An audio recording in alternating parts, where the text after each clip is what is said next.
It's now time for The Journal, WBGU-TV's award-winning public affairs program, with your host, Steve Kendall.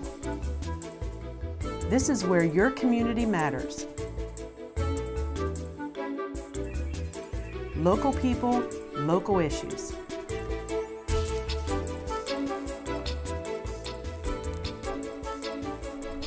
Hello and welcome to The Journal. I'm Steve Kendall. Reading and writing are the building blocks of learning. At Bowling Green State University, there are a number of collaborations and partnerships underway to demonstrate how reading and writing can go hand in hand with fun and learning.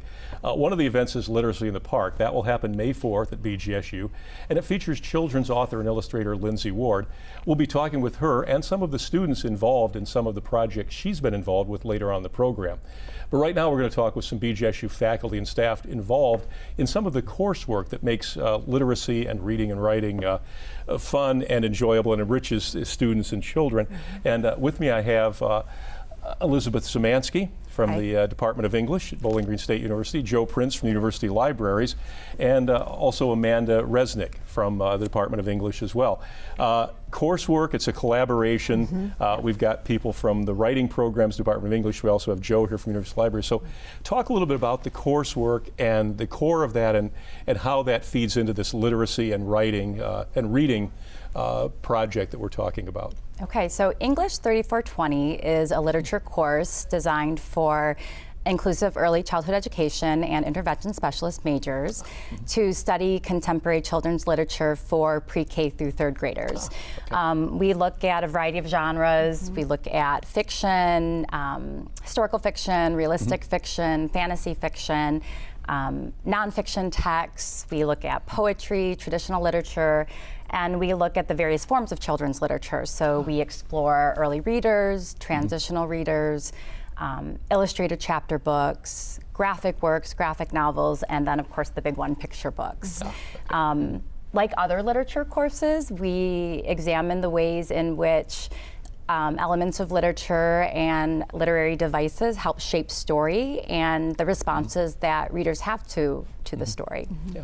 And as you said, this is aimed at early childhood because that's obviously the fundamental, learning how to read early, understanding the literacy part of that, extremely important. So talk about, because this is a collaboration, this is a partnership, so what's your involvement in this, Joe?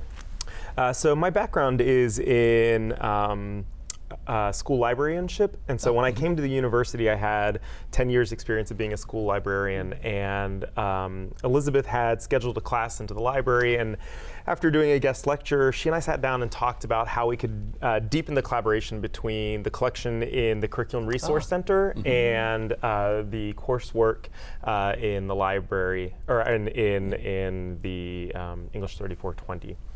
It was almost serendipitous because I was looking at ways that we could expand the study and engagement with children's literature kind of beyond the classroom, and at the same time Joe was looking at ways that he could sort of reach out to faculty and students and bring them more into the CRC. And so I brought my class to the CRC and Joe gave this fantastic lecture about children's literature and talked to them about the resources, and he developed a relationship with my students right away and almost became kind of a secondary mentor to them. From there we talked about book lists, and we brought them in for scavenger hunts, and then really developed kind of like the big piece, which was the picture book showcase. Yeah, and because it sounds like what you're trying to do in the course too is make it exciting and enriching for the students involved in this particular course, so that they can then, of course, go out and teach this as well. Now, Amanda, when you talk about your role, how does it fit into this? Well, it was fun after Joe and Lou had their collaboration. I started teaching the course as well, so the three of us united, and from there, with like all of our brain power, we were able to really collectively grow the course and reimagine like how it could be done. So we really started thinking, okay, how can we continue to keep advocating for literacy and showing that like there is literature here in children's literature, that it really is academically strong as a field. And so we teamed up then with MAZA, the three of us did, with the MAZA Museum in Findlay. And so our students could go to the museum and see the illustrations firsthand and how they connect with the books. And that was an integral part of them really understanding that this is a living thing beyond the classroom and beyond the book. So that was like, we just started thinking little pieces. How can we keep growing it? So that was like the first little piece that the three of us really felt like it's a way to keep tying together everything that they're learning in the course with like the services at the library. And then from there, we kind of thought, all right, what's else next? can we do? Yeah. Okay. And the next part was seeing, well, could we actually get a writer, illustrator to come and speak with the students? And what would that look like? And so we had gone on a study tour through the Mazza Museum of children's book illustrators and authors in Northeast Ohio. And one of the studio visits that we had was with Lindsay Ward, and we were completely blown away. And we left Lindsay's house, and the three of us were like, okay, wait, okay, we can do this.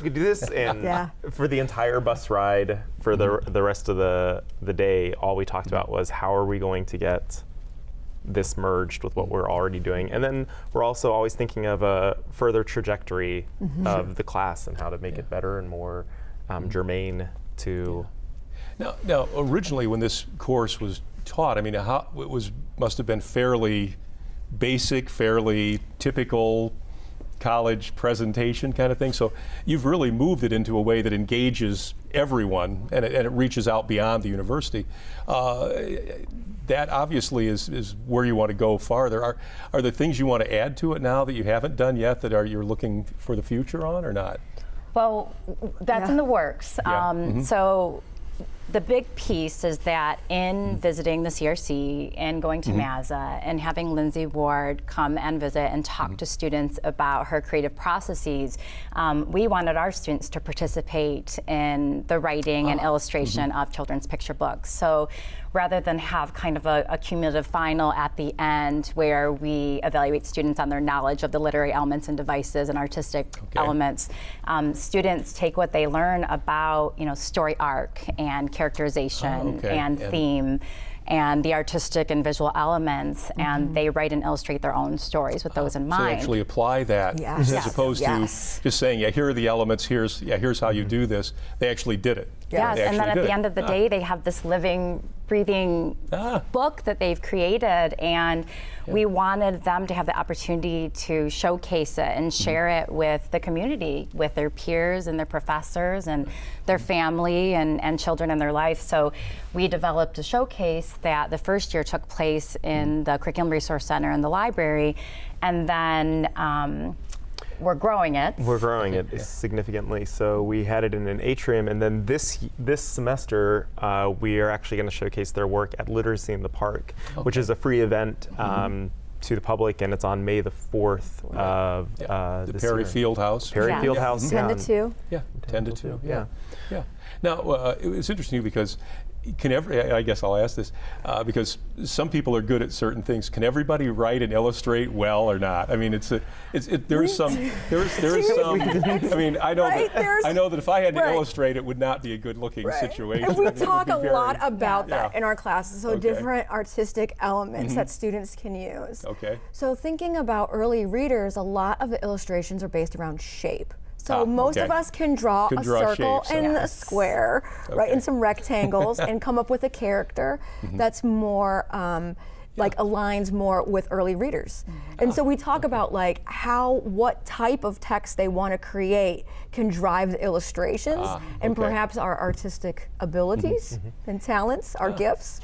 But it's been wonderful because a lot of them do feel uncomfortable. This takes them out of that comfort zone. But then the next thing you know, it's like they love it. They're working on it, and by practicing the skill, they actually get better. So they're becoming stronger writers. They're become stronger, more confident in what they can do. Exactly. So, in their artistic skill. And the great thing is, we're now taking the picture book project a step further.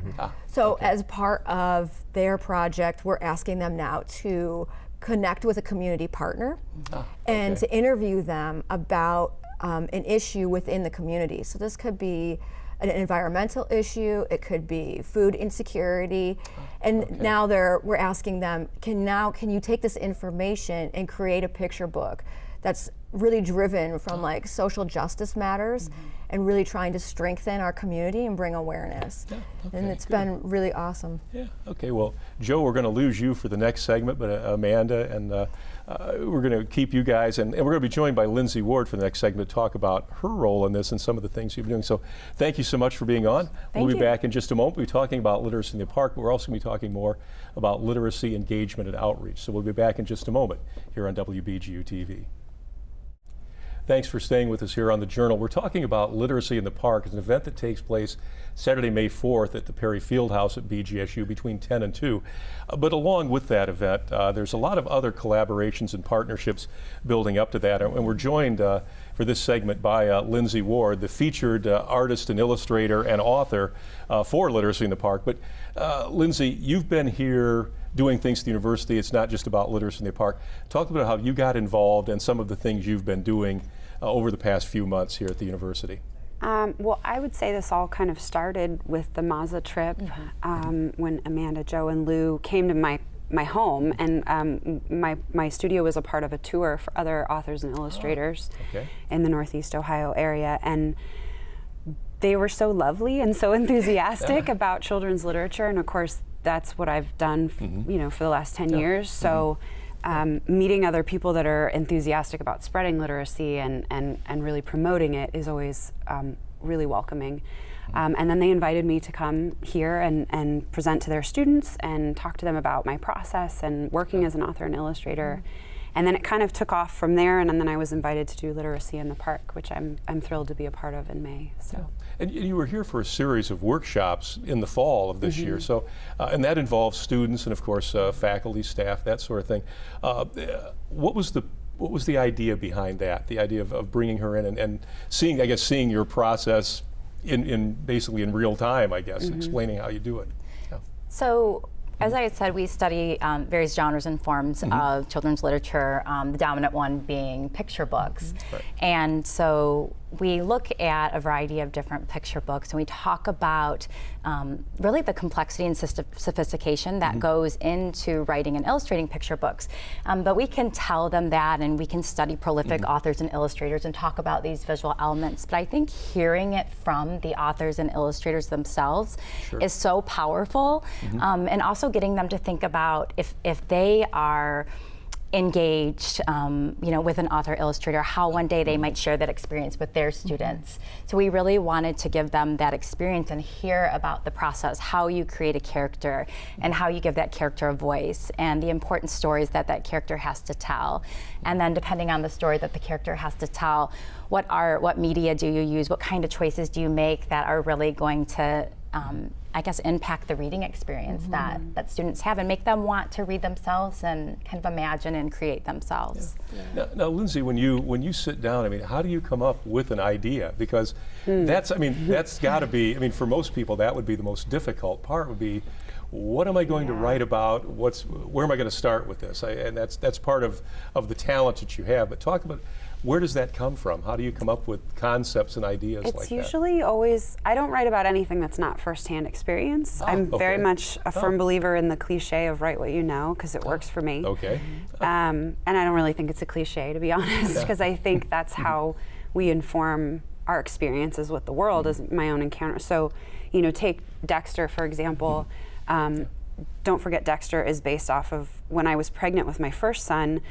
My husband had to go get a shot before the baby was born, and he was waiting in a doctor's office, and he saw this little toy dinosaur that had been left behind underneath like a coloring station for kids in the waiting room, and he took a picture of the dinosaur and texted a picture of it, and he said, "Well, they left me here." And I thought that was so funny that I sat down and I wrote the story. And my husband writes picture books too, so it was like we have a very back and forth relationship with how we write and edit each other's work. But it was so funny to me, and this like neurotic dinosaur just popped into my head.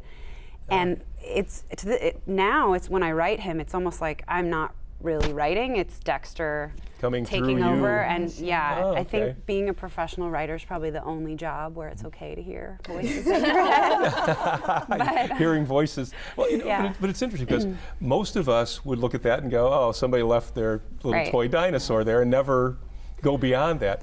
But for him or for you to look at that and go, oh, there's a personality here. There's something I can do with this and tell a story. I mean, that's a skill that most people do not have. I mean, we just sort of look at it and go, oh, okay, and move on. I think it's losing. When you become an adult, I think you lose that. Like my husband and I always talk about it, like having the perspective of the world as a child does, like seeing things for the very first time. And we have 2 small ones right now, and it's my 3-year-old. I see things that he does, and he's seeing and doing things for the very first time, and really mundane things that we take for granted. But for him, it's novel. It's a whole new, a new exploration. And it forces you to kind of see things differently. And I think before I had kids, it was more I was tapping into who I was as a kid and the type of reader that I loved to be. And I loved escapist books, you know, and so a story like Please Bring Balloons, which is based off of my own imagination and that kind of thing. So it's a matter of holding on to that bit of childhood and being able to tap into that, which you're right, is very difficult to do if you're not paying attention to the world around you. Yeah, because I guess we're so caught up in it. But it is interesting. Now, when you explain that to students, though, how do they seem to get that, or is it because it's not something, as you said, it's not innate in most adults, and once you start to get to a certain age, things become sort of pro forma. But how do you impart that to students, and so that they understand? Oh, how do you step back and become that character, or become a child in a way again, to look at it from that perspective? How do you make that happen? I think it's difficult, you know, for especially, you know, I think most of us go through life with tunnel vision, you know, and we're not really paying attention. But I try to convey that, like, ideas really do happen when you least expect it, you know. The muse doesn't just show up whenever you want her to. It's kind of like you experience life and something amazing happens, and ideas can come from the most absurd scenarios, case in point. And so I guess I always try to tell them, you know, be open to everything. And the best way to get new ideas is to go and experience the world, not to just sit in front of your computer or, you know, a journal and be so focused on coming up with an idea. Go and be in the world and participate, and things will happen. And something will just something sort of will pop find up. You. Something will find. Good point. Something will find you. Because you have a whole series now of books based on that dinosaur. Have there been what other kind of characters or other personalities have you developed over time? How did some of your other books, how did those sort of evolve? Where did those ideas come from? It's such a range. I think, you know, when I did Brobarians, which is about these 2, it's about 2 brothers who are having an epic battle over really what's a bottle in their backyard, their juice baba. And that happened because of a story my husband told me about how him and his brother would fight over a bottle when they were little, and then watching Conan for the first time, and realizing that, like, Conan is kind of genius in this, like, crazy John Milius ridiculous voice with Arnold Schwarzenegger. And that was so funny to me, to take that context and put 2 little babies in that voice. Wow. Okay. And have, like, the absurdity of it all. Sure, the juxtaposition of those 2 things you'd never, Right, and the funny thing too is that now I have 2 boys, and that's my life. Like, it's like, and I wrote it before, but it's like, that's how boys are, rough and tumble, and they're ridiculous, and you know, they love getting into trouble and dirt and all this, and it was so fun to write a story like that, and it's very reflective of my life now, and so. Well, which brings up a question. So, when they're older, will they see themselves in your books and they'll go, "Mom, what are you worry doing? about that What are you doing here? Nobody's supposed to know that." No, I know. But you're. I guess it's, in one way, you've got some great source material on an ongoing basis there. I do. That's kind of the joke. It's like, you know, what do I do when we stop having kids? I'm going to have to keep finding a way to maintain that. But it is, you know, I think if you can tap into it initially, which I've been doing this for almost 10 years. They just show me the world in a new perspective, which is really tremendous. Is what children do for us. We get into things we never in our wildest dreams ever thought we'd do, and it's like, oh, this is so cool. But until you've been there, you don't realize how much you've been missing. So, exactly. Good. Well, you're going to stick around for one more segment. We're going to have some students who you've worked with join us in this next segment. And we'll be back to talk with Lindsay Ward and a couple of students as we talk about literacy and childhood books, and also authoring and illustrating those kind of books, something that not all of us are going to be really good at, but we'll try. We'll be back in just a moment here on Journal. Thank you for staying with us here on The Journal. We want to remind you of an event coming up on May 4th. It's Literacy in the Park. It's Saturday, May 4th, 10 to 2 at the Perry Fieldhouse here on the BGSU campus. Great family event for kids, family, reading, literacy, fun learning, writing, and reading in a great environment. So keep that in mind. Saturday, May 4th, 10 to 2, Literacy in the Park at the Perry Fieldhouse here at BGSU. We're joined in this segment by a couple of students who've been participating in the literature course and gathering, of course, great insight from Lindsay Ward. It's Bryson Mann and Tyler Ewick. So thank you, Taylor Ewick. Thank you so much for being here. Lindsay, talk a little about working with the students, because we're going to see some of the work that we were talking about earlier, but talk about how it is to impart what you do to students and how you go about doing that. I thought it was really fascinating that they do this project, because writing and illustrating a book is not an easy feat. It's really, as I'm sure they could tell you. I believe that 100%. Yes, it's very overwhelming. In fact, you know, even in the publishing industry, there are author onlys, there are illustrator onlys, and there are author illustrators. So even in our world, there is division lines. There's specialization. Yeah, sure. You know, and I think it's really incredible and you know, amazing that these students take this on with really no experience beyond understanding like the literacy vocabulary that their professors are providing to them. But to actually sit down and understand how to write a picture book arc and develop characters and then illustrate, which like without any formal training, that would be terrifying to me. So I think it's remarkable what they've done, and my experience with it really was just coming in and talking to them about my process and how I work, and showing them how I put a book together from start to finish, just to give them a little bit more insight into how the process works. Now, real briefly, the first time, we probably should ask this earlier, the first time you sat down to write and illustrate, I mean, what was that like? Because you're saying for them it's that same thing. I mean, there was a first time for you to do it too. Well, I didn't plan to be a writer, so that was an accident. All right. I went in, I was formally trained as an illustrator. I was like, oh, I'm going to illustrate for other people. But over time, I found that I was drawing these characters and I really wanted to write the stories for them. So it kind of happened naturally, and I also had an agent at the time who believed that I would be a writer, could see it, and I didn't yet.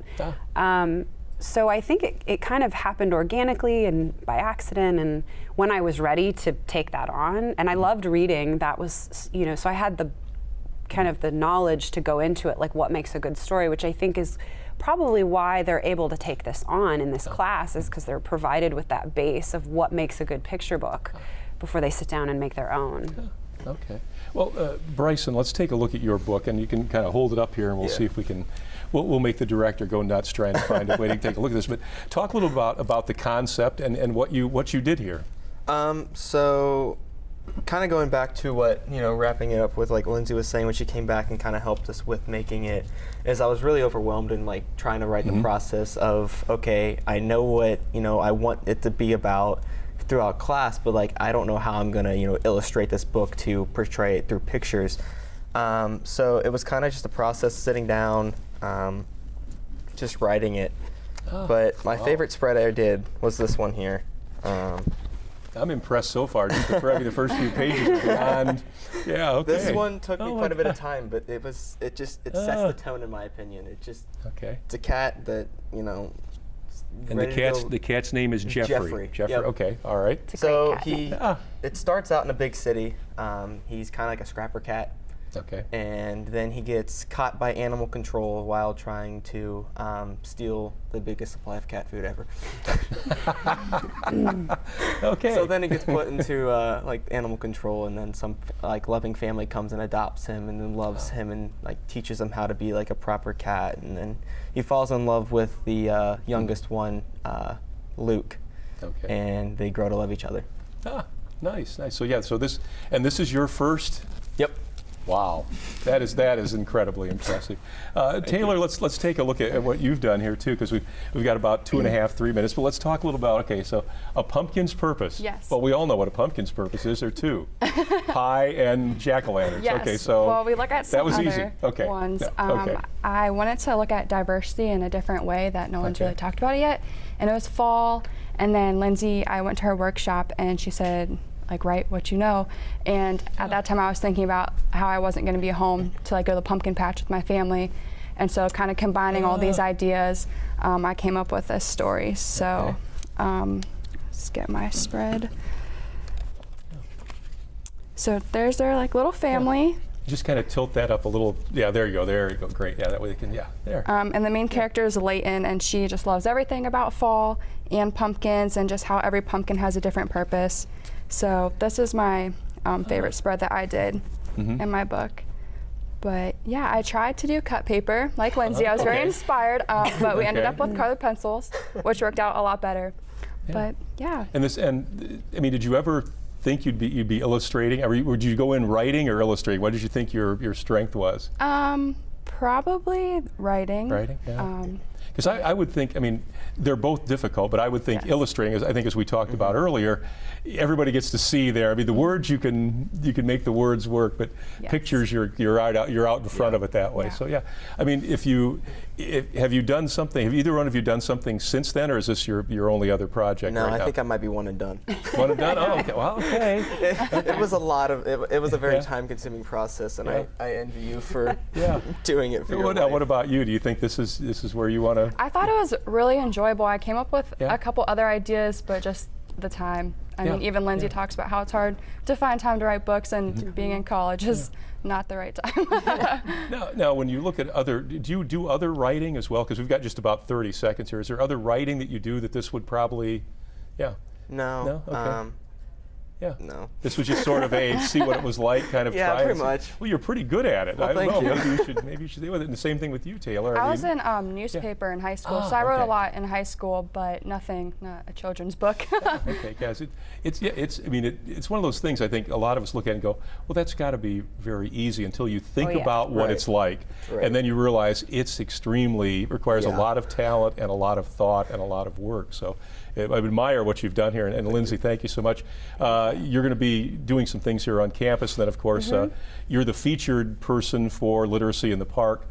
May 4th, Saturday, 10 to 2 at the Perry Fieldhouse, and it's a family event. Please come out and take advantage of that. It's a great time. You'll learn a lot. Families will love it. Your kids will love it. It's just a great time. So take advantage of that. You can check us out at WBGU.org, and of course you can see us every week on WBGU-TV Public Television. We'll see you again next time.